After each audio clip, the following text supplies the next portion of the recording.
Shalom Obracha, mes chers amis. Aujourd'hui, on a l'honneur, Baruch Hashem, d'avoir un grand Talmid Chacham, Rabbi Eliyahu Ankawa. Et il a, Baruch Hashem, traduit ou aidé à la traduction d'un sefer qui est très connu de ceux qui connaissent le sabbat de Novardok. C'est toute une shita extraordinaire. Avant, Rabbi Eliyahu, de nous donner l'enseignement de ce qu'il dit, le Madrigat à Adam, est-ce que tu peux nous donner juste un petit fil pour les gens qui ne connaissent pas qui c'est le sabbat Minovardok et c'est quoi comment on appelle ça, les bases de la shita générale, qui est une shita aujourd'hui qui n'est pas forcément appliquée par plein de gens, mais que ceux qui ont été éduqués sur ça et qui savent comment la comprendre, eh bien ils savent gérer la shita. Exactement. Je remercie mon cher ami Rav Yosef Ben Hamou. C'est une occasion de parler un peu du sabbat de Novardok, Rav Yosef Yozel Horowitz, que sa Iloula c'est aujourd'hui Yuzain Bekislev. Et comme j'ai étudié justement dans la yeshiva, qui était une suite de ces yeshivot, dirigée par mon Rav Rabbeinu Gershon Livman Zatzal, et donc j'ai connu un peu et j'ai goûté un peu de cette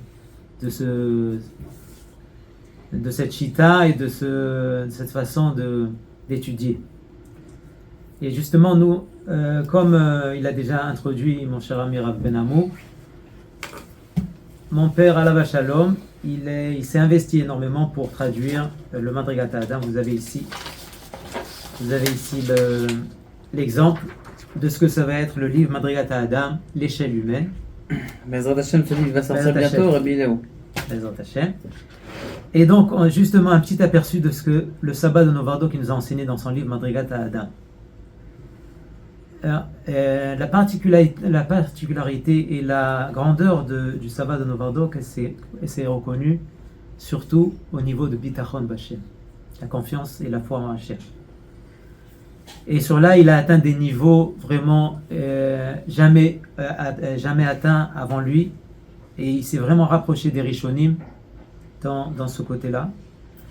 Et donc, dans la paracha de Béha, la Torah elle nous parle de la Shemitah. La Torah, elle a parlé longuement des lois de la Shemitah, comment il faut, l'année shabbatique, il faut arrêter de travailler sans champ la 7e année. C'est un cycle. Tout celui qui habite en Israël, qui a une terre agricole, il doit, au bout de la 7e année, faire reposer son année, ne pas la travailler. On appelle ça l'année shabbatique. La Torah, après qu'elle a longuement donné les lois et les directives au niveau de la Shemitah, elle a donné une conclusion, une phrase qui conclut toute l'histoire de la Shemitah. Elle dit Va'achaltem la sova, vishavtem la betach alea. Vous mangerez à satiété, vous résiderez en sûreté sur elle, sur la terre d'Israël. Alors on a pensé que la paracha est terminée. Et voilà que la Torah reprend Vechi tomru manochal, bashana shevit, en onizra, alors qu'on ne va pas ensemencer, on ne va pas accueillir. Qu'est-ce qu'on va manger la 7e année? Akash Baruch Hu, il répond, il dit Vetziviti et birkati lachem, je vais ordonner ma beracha pour vous la 6e année. Elle va faire le produit de la 6e année, ça va être 3 fois le quota, 3 fois ce qu'elle devait produire dans une année normale. La question se pose, pourquoi la Torah, une fois qu'elle a terminé, elle nous rappelle cette question de qu'est-ce qu'on va manger, alors qu'elle avait déjà dit à l'avant, au préalable, elle avait déjà dit que vous allez manger à satiété. Alors, le Madrigat Adam, il nous explique, ici il y a, la Torah elle nous donne un fondement formidable pour celui qui cherche la voie de la Shlemut et la voie du Bitachon B'Hashem. C'est possible qu'après toutes les promesses qui sont écrites dans la Torah, la vieille question qu'est-ce qu'on mange, elle va se reposer, elle va revenir dans l'esprit humain. Il explique ça un peu plus en profondeur. Il dit la nature humaine, c'est de s'inquiéter dès aujourd'hui ce qui va se passer dans les années à venir. Et la question ne va pas se poser, parce que justement on va se demander la question, Si à la 6e année, Akadosh Baruch Hu, il va envoyer la Beracha, alors la 6e année, on a de quoi manger. Et en plus, on voit que la récolte, le produit de la récolte, il est 3 fois plus. À la 7e année, il n'y a plus de question. Alors pourquoi la Torah pose la question alors que la solution elle viendra avant que la question se pose? Il dit justement, le problème il est en amont. Dès la première année, quand on va rentrer en Israël, l'homme il va s'inquiéter, il va dire mais attends, il y aura la Shemitah et moi je suis quelqu'un qui est très religieux et il n'est pas question que je vais travailler dans la Shemitah, il faut que je m'inquiète dès maintenant. Il va commencer à se rationner, il va se limiter moins que le strict minimum pour garder un peu de chaque année pour qu'il ait de quoi manger la 7e année. Ce qui va se passer quand il arrivera à la 7e année, tout ce qu'il a cotisé, il va trouver dans ses granges. Il va dire, ah, heureusement que je me suis inquiété. Et de cette façon, cette erreur va perdurer toutes les années, toutes les shmitot, de shmita en shmita, de génération en génération. Et celui-là, il va se sentir un homme très religieux, très attaché au mitzvot. Il va dire, tu vois comment je fais mes sirut nefesh pour faire la mitzvah. Alors que le cœur de la mitzvah, il va passer à côté. C'est que la mitzvah, justement, c'était de ne pas s'inquiéter et de compter que sur Hachem. Et justement, lui, parce qu'il n'a pas compté sur Hachem, il n'a pas vu sa beracha. Parce qu'Hachem, il a dit, Vetziviti et birkati. Et Hachem, il a déjà instauré dans le monde que selon la mida, la mesure que l'homme se comporte, pareil, il recevra un retour de Akadosh Baruch Hu. Et comme lui, il a ce soucieux, cet homme qui est tellement zélé pour travailler pour lui-même, il a pensé que c'est comme ça qu'il faut agir. Akadosh Baruch Hu, il a laissé dans son erreur. Alors, c'est pour ça que la conclusion, c'est que Akadosh Baruch Hu, il dit, vous inquiétez pas, regardez, testez-moi, behanonina bezot. Allez-y, ne pensez pas à la 7e année. Et vous allez voir ma beracha. Et si l'homme il faisait comme ça, Béhémet il verrait tout de suite la beracha. Et ça, là-dessus, on raconte sur le sabbat de Novardok que quelle époque à peu près? C'était à l'époque du Chafetz Chaim. Et c'était un des derniers élèves de Rabbi Israël Salanter. Et on raconte sur lui, lorsqu'il y a eu la guerre civile en Russie, en 1917, et lui, alors que les yeshivot, ils ont fermé leurs portes, lui, il a laissé sa yeshiva ouverte, et il a payé une annonce dans les journaux, et il a dit, mettre dans les journaux, annoncer, tout celui qui veut venir dans ma yeshiva, il est bienvenu, et je lui promets aucun mal ne lui arrivera. Et c'est comme ça que ça s'est réalisé. Il a maintenu ses yeshivot pendant toutes les années de guerre. Et c'était l'expansion la plus grande des yeshivot Novardok. Elle s'est déroulée dans les années de guerre. Jusqu'en 1922, que la guerre était finie, mais les bolcheviks, ils ont intensifié leur poursuite et leurs actes antisémites contre les juifs. Ils étaient obligés de passer en Pologne. Mais là, au moment de la guerre, il passait dans une ruelle. Il était accompagné de son élève. Et de l'autre côté de la rue, on a tiré un coup de feu.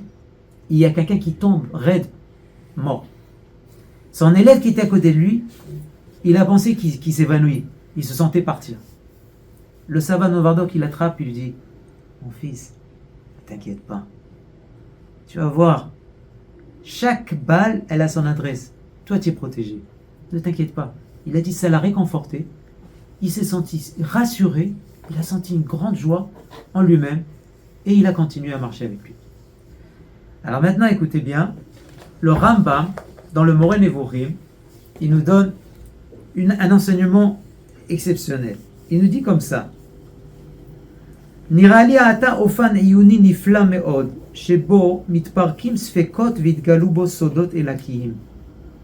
Voilà maintenant ce qu'il a dévoilé. C'est-à-dire c'est une façon de voir les choses que finalement c'est un fondement de la Torah. Il vient de nous montrer des preuves. Qu'avec ça, tu vas savoir les secrets de HaKadosh Baruch Hu.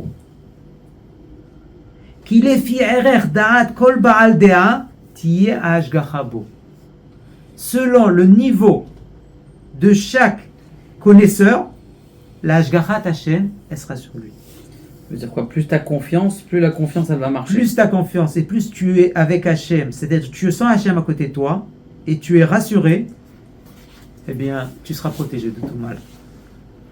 C'est vrai, Agav, on a entendu dans cette guerre-là, le 7 octobre, Oui, il y a des gens qui ont dit Shema Israël, Hashem Elokeinu, Hashem Echad. Juste, ils ont eu cette émouna, même qu'ils étaient loin de la religion, loin de tout, ils ont été sauvés, comme si rien ne s'était passé. Ça veut dire, Béret, ils ont été ma'amines. À ce moment-là, ils sont atteints à un niveau de émouna que en Hachem. Alors, c'est pour ça, justement, beaucoup ils se posent la question. Ils disent, moi, je ne suis pas encore au niveau. Je suis petit, et j'ai des avérotes. Et comment tu veux? Il dit, Ramban, il rapporte le passouk. Vaboter, Bachem, Chesed, Isovevenu. Même qu'un rachat, maintenant, il a confiance en Hachem, il est protégé. Sinon, il n'y a pas lieu. Toute cette histoire de bitachon Bachem, c'est pas lié avec l'avérote. Parce que sinon, jamais il y aura le bitachon. Chas Shalom. Les gens vont dire, quand est-ce que je suis parfait? Ils vont jamais travailler sur cette mida. Alors qu'il ne faut pas mélanger les deux choses. Si tu as confiance en Hachem, Akadosh Baruch Hu, tout de suite, il est à côté de toi. Il dit le Rambam, il dit une chose formidable. Il dit Kol mi sheishtadel lasigo, de connaître Hachem, ושבעת שלמות מחשבת האדם והשגתו את השם יתעלה בדרכים אמיתיים וחשקתו במה שהשיג, לא ייתכן אז כלל שיפגע באותו האדם. C'est impossible que cet homme-là va l'atteindre, va le toucher une sorte des minéraux, des sortes du mal, les fichouim Hachem, v'Hachem imo. Il est avec Hachem et Hachem il est avec lui. Comme on dit, il y avait un chassid de l'époque de Rishonim il dormait dans la forêt. Il lui dit, tu n'as pas peur des lions, des bêtes? On entend le rugissement. Il leur dit, j'ai honte de Hachem d'avoir peur de quelqu'un d'autre que lui. Il était tellement avec Hachem qu'il n'y avait pas situation où il y a quelque chose d'autre qui va l'inquiéter. Et c'est ça justement la madriga de Bitachon Bachem qui nous a enseigné le sabbat de Novardok. Yezicho Baruch, quand tâche à continuer à poursuivre son œuvre et son enseignement, et que ça nous apporte des bonnes nouvelles et la délivrance, et que l'âme Israël sera soulagé de toutes ses misères, et Veshavu Letzion, Ubao Letzion Goel, Veshavu Banim Nigvula. Hazak Baor, merci beaucoup Rabbi Léo.